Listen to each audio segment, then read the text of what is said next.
Hi అండి, అందరికీ నమస్కారం అండి. ఫ్రెండ్స్, మన వీడియోలోనే టాపిక్ వచ్చేసి కాంట్రాక్టు అవుట్సోర్సింగ్ ఉద్యోగులకు సంబంధించిన మరొక ముఖ్యమైన అప్డేట్ అయితే రావడం జరిగిందండి.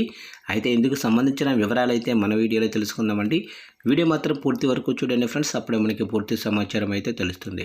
ఇక లేట్ చేయకుండా టాపిక్లోకి వెళ్ళిపోదాము. ఇక రాష్ట్రంలోని వివిధ ప్రభుత్వ శాఖల్లో పొరుగు సేవల అవుట్సోర్సింగ్కు ముగింపు పలికే దిశగా ఆర్థిక శాఖ ఫైళ్లను కదుపుతోంది.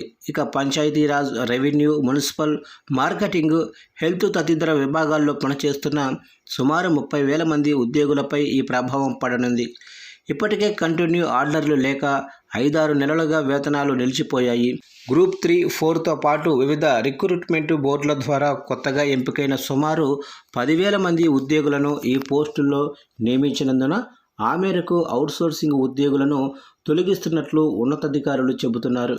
కానీ నియమించిన ఉద్యోగులకు కొనసాగింపు ఉత్తర్వులు రాని అవుట్సోర్సింగ్ ఉద్యోగులకు మధ్య తేడా 20,000 దాకా ఉండటం కలవరపెడుతోంది. కాగా ఈ వ్యవహారంపై అవుట్సోర్సింగ్ ఉద్యోగులు తీవ్ర ఆందోళన చెందుతున్నారు. ఇక ఉన్న ఫలంగా తమను ఉద్యోగాల్లోంచి తొలగిస్తే తమ కుటుంబాలు రోడ్డున పడతాయని ఆవేదన వ్యక్తం చేస్తున్నారు. ఇక ఆర్థిక శాఖ దగ్గర ఉన్న అధికారిక గణాంకాల ప్రకారం వివిధ ప్రభుత్వ శాఖల పరిధిలో మొత్తం 4.93 లక్షల మంది కాంట్రాక్టు అవుట్సోర్సింగ్ ఉద్యోగులు పనిచేస్తున్నారు. వీరిలో చాలా వరకు బోగస్ ఉద్యోగులు ఉన్నారనే అనుమానాలు మొదట్లో వ్యక్తమయ్యాయి. దీంతో వారందరి వివరాలను ఆధార్తో అప్డేట్ చేయాలని, ఆ ప్రక్రియ పూర్తయితేనే జీతాలు చెల్లిస్తామని ఆర్థిక శాఖ స్పష్టం చేసింది. ఆ మేరకు రాష్ట్ర వ్యాప్తంగా ఉన్న కాంట్రాక్టు అవుట్సోర్సింగ్ ఉద్యోగులందరూ కూడా తమ వివరాలను ఆధార్తో అనుసంధానం చేశారు. ఈ అప్డేట్ ప్రక్రియ పూర్తయ్యాక పెద్దగా బోగస్ పేర్లు బయటపడలేదు. దీంతో సీఎం వద్ద సమాధానం చెప్పుకునేందుకు తమ పరిధిలోని సిబ్బందిని ఉన్నతాధికారులు తొలగిస్తున్నారని అవుట్సోర్సింగ్ ఉద్యోగులు ఆరోపిస్తున్నారు.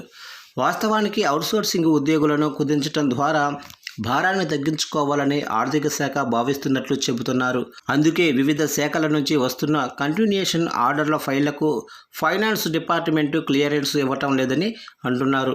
ఇక బోగస్ ఏరివేత పేరుతో మొదలైన ప్రక్రియ చివరకు ఉద్యోగుల తొలగింపునకు దారి తీస్తుందన్న ఆందోళన తాత్కాలిక సిబ్బందిలో వ్యక్తమవుతుంది. ఇక అవుట్సోర్సింగ్ సిబ్బంది తగ్గింపు ప్రభావం కేవలం రెవెన్యూ, పంచాయతీరాజ్ శాఖలతో పాటు పలు కీలక విభాగాలపైన కూడా పడుతోంది. ట్రాన్స్కో, జెన్కో, డిస్కామ్లతో పాటు రిజిస్ట్రేషన్, ఎక్స్చేంజ్, వాణిజ్య పన్నులు, రవాణా, ఆర్టీసీ, పురపాలక శాఖల్లోనూ ఈ తరహా కుదింపులు జరుగుతున్నాయి. రాష్ట్ర వ్యాప్తంగా సుమారు 1,500 మంది మండల క్లస్టర్లు కంప్యూటర్ ఆపరేటర్లకు ఫైనాన్స్ క్లియరెన్స్ లేకపోవడంతో వారి కొనసాగింపు ప్రశ్నార్థకంగా మారింది. వీరి పనులను ఇకపై పంచాయతీ సెక్రటరీలు, జీపీఓలు చూసుకోవాలని ఉన్నతాధికారులు మౌలికంగా ఆదేశించినట్లు తెలిసింది.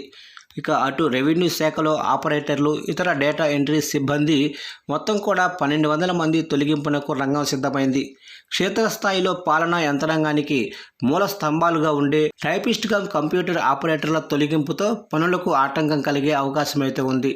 ఇక రెవెన్యూ శాఖలో పనిచేస్తున్న అవుట్సోర్సింగ్ ఉద్యోగులు సాధారణ ఎన్నికల విధులు, ఓటరు జాబితా సవరణకు సంబంధించిన ఫారం 7, 8, 9 తదితర ఆన్లైన్ పనుల్లో పాల్గొంటున్నారు. ఇక భూ రికార్డుల ప్రక్షాళన, వెబ్లాండ్ నమోదు, ఐఎల్ఆర్, ఎంఎంఎస్ లాంటి కీలకమైన రెవెన్యూ పనులన్నీ కూడా వీరే నిర్వహిస్తున్నారు. అకాల వర్షాలు వచ్చినప్పుడు నష్టాల నమోదు, విద్యార్థులకు రెగ్యులర్ సర్టిఫికెట్ల జారీ వంటి డేటా ఎంట్రీ పనులు ఆపరేటర్ల బాధ్యతే.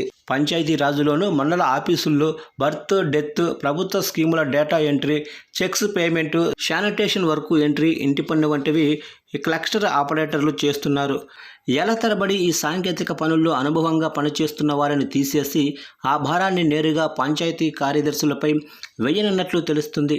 ఒకేసారి వేలాది మందిని పక్కన పెడితే రోజువారీ పరిపాలనా వ్యవహారాల్లో జాప్యం జరిగే ప్రమాదమైతే ఉందని అధికారిక వర్గాలలోనూ చర్చ జరుగుతుంది.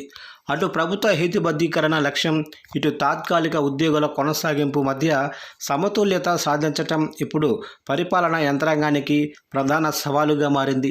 సర్దుబాటు పేరట ఏళ్ల తరబడి పనిచేస్తున్న తాత్కాలిక ఉద్యోగులను అకస్మాత్తుగా తొలగించటం సరికాదని సంఘాల నాయకులు ప్రభుత్వానికి విజ్ఞప్తి చేస్తున్నారు.